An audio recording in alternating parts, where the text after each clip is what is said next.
नमस्कार दोस्तों, नमो भारत न्यूज़ में आपका स्वागत है। दोस्तों, 2014 से पहले देश के अंदर घोटालेबाजों की सरकार हुआ करती थी और इन लोगों ने 70 सालों तक देश को इतना ज़्यादा लूटा।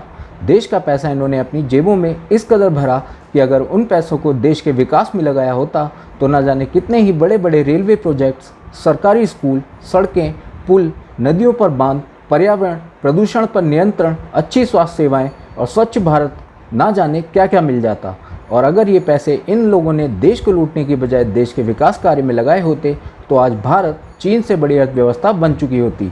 दोस्तों, देश के अंदर 45 करोड़ रुपए का 103 किलोग्राम सोना अचानक से गायब हो गया है। जी हाँ दोस्तों, आपने बिल्कुल सही सुना, 45 करोड़ का सोना रातों रात गायब हो गया। इस घटना के बाद मद्रास हाईकोर्ट ने CBCID को मामले की जांच का आदेश दिया है। दोस्तों, कांग्रेस के राहुल गांधी और सभी कांग्रेसी और उनके वामपंथ के समर्थक पत्रकार अक्सर यह कहते हुए नजर आते हैं कि प्रधानमंत्री मोदी तो बिजनेसमैन के दोस्त हैं, वो जो भी कार्य करते हैं अदानी, अंबानी जैसे लोगों को फ़ायदा पहुंचाने के लिए करते हैं, जबकि यह बात पूरी तरह से बेबुनियाद है। और सिर्फ यही नहीं, यह बातें वो लोग कह रहे हैं जिन्होंने अपने व्यापारी दोस्तों को फ़ायदा पहुँचाने के लिए एक अलग से कानून बना दिया था। यहाँ पर गौर करने वाली बात यह है कि इस चोरी के पीछे भी UPA सरकार के काले कानून हैं और उनके नेताओं के इसके अंदर मिले होने की आशंका है। आप इस 45 करोड़ की चोरी को समझें उससे पहले आपको उस काले कानून को समझना चाहिए जिसकी वजह से यह घोटाला संभव हो पाया है। दोस्तों, यह बात तो सबको मालूम ही है कि पी चिदम्बरम ने अपने पद का दुरुपयोग करके मेहुल चोकसी और नीरव मोदी जैसे आभूषण कारोबारियों को अरबों का फायदा पहुंचाया। साफ सी बात है कि इसके बदले में चिदम्बरम ने इन कारोबारियों से मोटी दलाली भी खाई होगी। चिदम्बरम के वित्त मंत्री रहने के दौरान UPA सरकार की ओर से 80 औसत 20 सोना आयात योजना शुरू की गई। मजे की बात तो यह है कि इस योजना को शुरू करने का उद्देश्य केवल कुछ चुनिंदा कारोबारियों को फायदा पहुंचाने का था। CAG ने 2016 में पेश अपनी रिपोर्ट में इस योजना पर सवाल उठाए थे। सोना आयात योजना को UPA सरकार ने अगस्त 2013 में अपनी मंजूरी दे दी थी। इस योजना के तहत 100 किलोग्राम से ज्यादा का सोना आयात करने वाली कंपनी को ही इंपोर्ट ड्यूटी में रियायत मिलती थी। साथ ही व्यापारियों को सोने का आयात करने की अनुमति भी तभी दी जाती थी जब वे अपने पिछले आयात से 20% सोने का निर्यात कर चुके हों। CAG रिपोर्ट के अनुसार 2013 से 2015 के बीच 80 औसतन 20 सोना आयात योजना की वजह से सरकारी खजाने को करीब 1.25 लाख करोड़ रुपए का चूना लगा था। खुलासा हुआ है कि मेहुल चोकसी जैसे आभूषण कारोबारियों ने मनी लॉन्ड्रिंग के लिए इस योजना का दुरुपयोग किया। बीजेपी सांसद निशिकांत दुबे की अध्यक्षता वाली PAC की उप समिति के समक्ष राजस्व सचिव और प्रवर्तन निदेशालय ED, केंद्रीय प्रत्यक्ष कर बोर्ड CBDT तथा केंद्रीय उत्पाद एवं सीमा शुल्क बोर्ड CBEC के शीर्ष अधिकारी पेश हुए। CAG की रिपोर्ट पर लोक लेखा की उप समिति की बैठक में सोना आयात योजना को लेकर तत्कालीन वित्त मंत्री चिदम्बरम की भूमिका पर सवाल उठे। इस योजना से जिन कंपनियों को फायदा पहुंचा उनमें नीरव मोदी और मेहुल चोकसी की कंपनियां भी शामिल हैं, जिन्हें इससे हजारों करोड़ों का मुनाफा हुआ। 80 औसत 20 सोना आयात योजना की शुरुआत 2013 अगस्त में की गई थी। फिर 2014 फरवरी में इसमें बदलाव किए गए और सबसे चौंकाने वाली बात यह रही कि 2014 में आम चुनाव के नतीजे आने से महज 2 दिन पहले 14 मई को इस योजना को आगे बढ़ाने का फैसला किया गया और UPA की हार के बाद 21 मई को इसका नोटिफिकेशन भी जारी कर दिया गया। पूर्व वित्त मंत्री चिदम्बरम ने योजना में 3 बदलाव क्यों किए? जाहिर सी बात है कि इसके पीछे सोना आयात करने वाली कंपनियों को फायदा पहुंचाने की मंशा थी। मोदी सरकार ने सत्ता में आने के कुछ महीने बाद नवंबर में इस योजना को बंद कर दिया।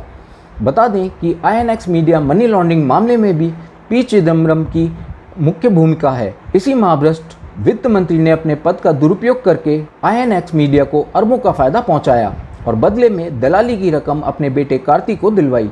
जानकारों के मुताबिक दोनों बाप बेटे ने मिलकर देश में खुली लूट चलाई।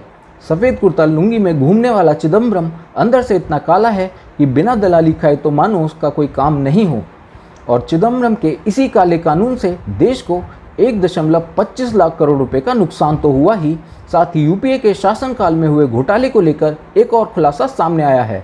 तमिलनाडु में हैरान करने वाली घटना सामने आई है। दरअसल राज्य में CBI की कस्टडी में रखा हुआ 45 करोड़ रुपए का 103 किलोग्राम सोना अचानक गायब हो गया है। घटना के बाद मद्रास हाईकोर्ट ने CBCID को मामले की जांच का आदेश दिया है।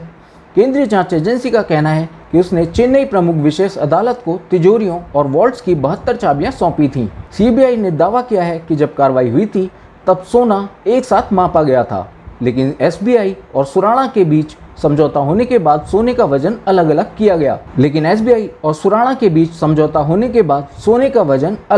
गया, जो गड़बड़ी का कारण हो सकता है। हालांकि जस्टिस प्रकाश ने सीबीआई की दलील को खारिज करते हुए इस मामले में एसपी रैंक के अधिकारी की अगुवाई में सीबीसीआईडी जांच का आदेश दिया है। सीबीआई ने 2012 में जब सोने को जब्त किया था, तब आरोप थे कि चेन्नई में minerals and metals trading corporation of India (MMTC) के अधिकारियों ने सुराणा कॉर्पोरेशन लिमिटेड के प्रति अनुचित मददगार रुख दिखाया था, जो सोने और चांदी के आयात से जुड़ा था। सितंबर 2013 में सीबीआई ने एक और मामला दर्ज किया, जिसमें दलील दी गई थी कि जब्त किया गया सोना 2012 के मामलों में वांटेड नहीं था। यह पाया गया कि सुराणा ने इसे विदेश व्यापार नीति का उल्लंघन करते हुए आयात किया था। इसके बाद 2015 में सीबीआई ने दूसरे मामले में एक क्लोजर रिपोर्ट दायर की, जिसमें कहा गया कि आगे और पर्याप्त सबूत नहीं है। सीबीआई स्पेशल कोर्ट ने यह स्वीकार कर लिया, लेकिन निर्देश दिया कि जब्त किए गए सोने को डीजीएफटी को सौंप दिया जाए।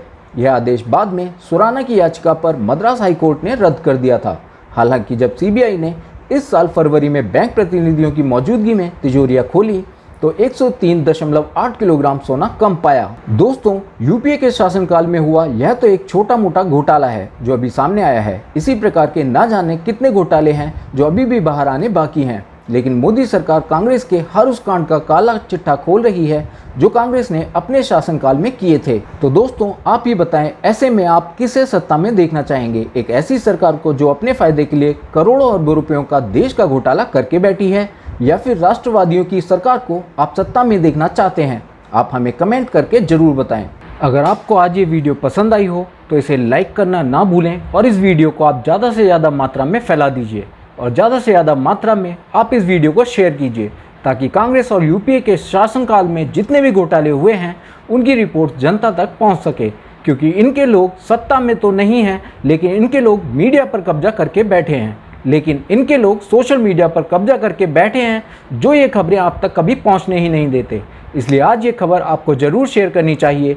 बाकी अगर आपने अब तक हमारे चैनल को सब्सक्राइब नहीं किया है तो जल्दी से सब्सक्राइब कर लीजिए, और इसके साथ ही बेल आइकन को दबाना भी मत भूलिएगा, ताकि हम जब भी कोई खबर अपलोड करें तो आप तक उसकी नोटिफिकेशन सबसे पहले पहुंचे। बाकी देश और दुनिया की तमाम बड़ी खबरों से जुड़े रहने के लिए, राष्ट्रहित में जो खबरें होती हैं उनसे जुड़े रहने के लिए बने रहिए नमो भारत न्यूज़ के साथ। जय हिंद, जय भारत। वीडियो को लाइक, सब्सक्राइब और शेयर करना ना भूलें। अपने विचारों को कमेंट बॉक्स में लिखकर हम तक जरूर पहुंचाइए।